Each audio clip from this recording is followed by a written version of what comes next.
Hello everyone and welcome to the Afroverse Media. I'd like us all to take a listen to this rousing speech by Professor PLO Lumumba. And as we do, let's rise to the challenge as Africans, as Black people, to harness our God-given potentials for the betterment of our lives as individuals and as a community.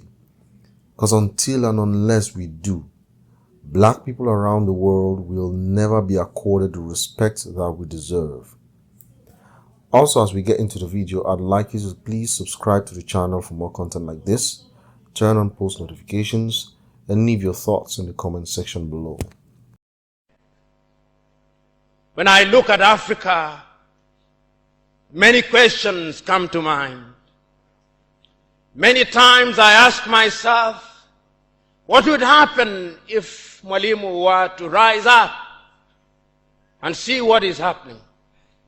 Many times I ask myself, what would happen if Kwame Nkrumah and Patrice Emery Lumumba were to rise up and see what is happening? They would be confronted with an Africa which statisticians and romantic economists say is growing, but which in truth is stagnated. That is the Africa that they would be confronted with.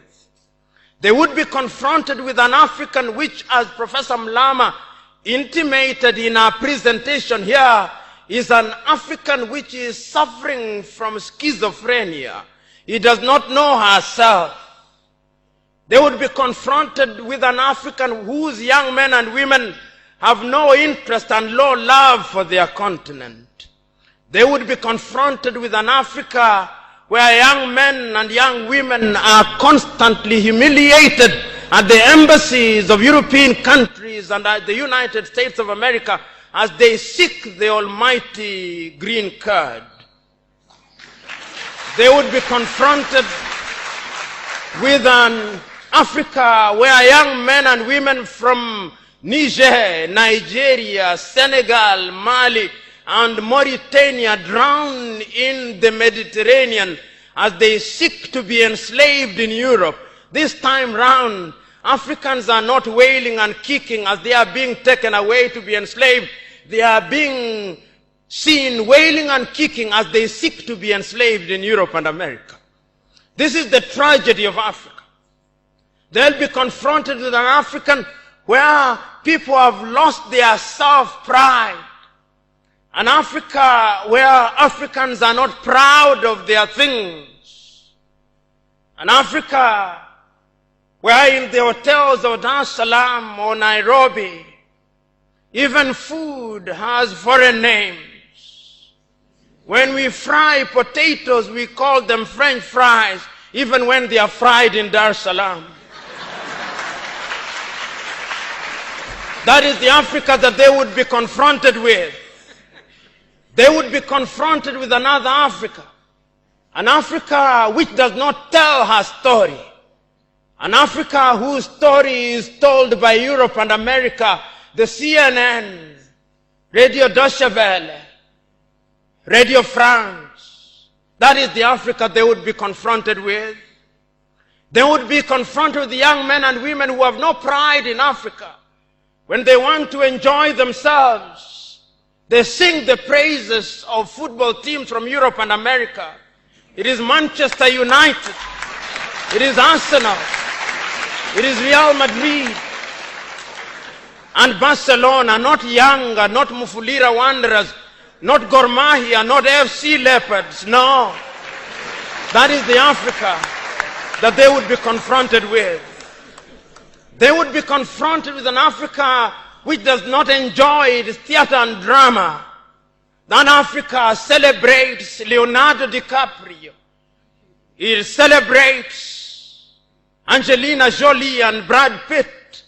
The Africa does not celebrate Genevieve Naji of Nigeria, or Rita Dominic, or Lou Jacobs of Nigeria. It does not celebrate Bongowood, or Nollywood, or Riverwood. It celebrates Hollywood. That is the Africa with which they would be confronted. They would be confronted with African women whose greatest source of joy is cheap grade B Mexican soap opera, La Patrona. La mujer de mi vida, the rich also cry.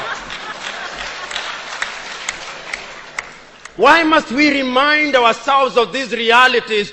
Because throughout the ages, the battle has always been the battle of the mind.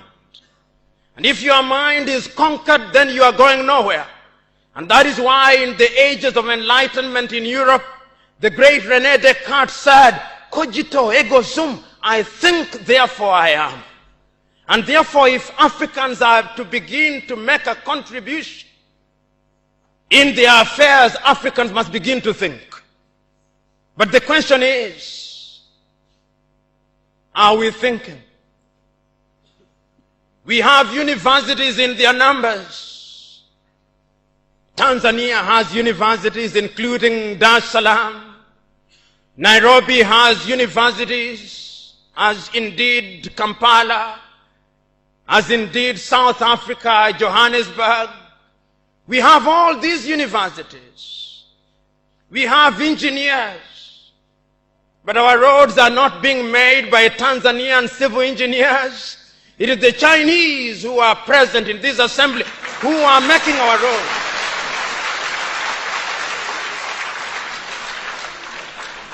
So we have engineers who cannot even make roads.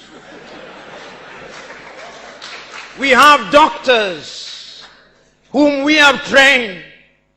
But when we are sick, particularly if we are of the political class, depending on who colonized you, if you are colonized by the United Kingdom, you rush to London. If you are colonized by the French, you rush to Paris. If you are colonized by the Portuguese, you rush to Lisbon. And if you are colonized by the Spaniards, you rush to Madrid, Spain. And recently, because the Asians are beginning to get their act together, we run to India. And very lately, because the Arabs are also beginning to get their act together, we run to Dubai. Notwithstanding that we have the Kenyatta hostels of this country, the Muhimbilis of Tanzania, the Chris Hani Baragwanaths of South Africa, and the Mama Yemos of Kinshasa in Zaire or the Democratic Republic of Congo, but we have no faith in our doctors. In the area of education, we also don't have faith. Our political class introduced something that they call free education, but it's free indeed, free of knowledge. Because they are so suspicious of those institutions that the typical African politician would not dare take their children to those schools. Their children will be educated in the British system, in the American system, so that when they graduate, they go to the United Kingdom, to the United States. Not that there is anything wrong with those institutions, but the agenda is wrong because our leaders long lost the script and ought to be described for who they are, our misleaders. But we are co-authors of our own misfortune. Whenever we are given an opportunity to elect our leaders, we are given a blank check. And if you permit me a little latitude, and if you give me a blank check, and you allow me to analogize, and you say that I'm given the blank check to buy a Mercedes Benz, what we do is that when we are called upon, having been so empowered, we buy what one calls a tuk-tuk from India and expect it to behave like a Mercedes Benz. How does that happen? Because what we do is to elect thieves. We elect hyenas to take care of goats, and when the goats are consumed, we wonder why.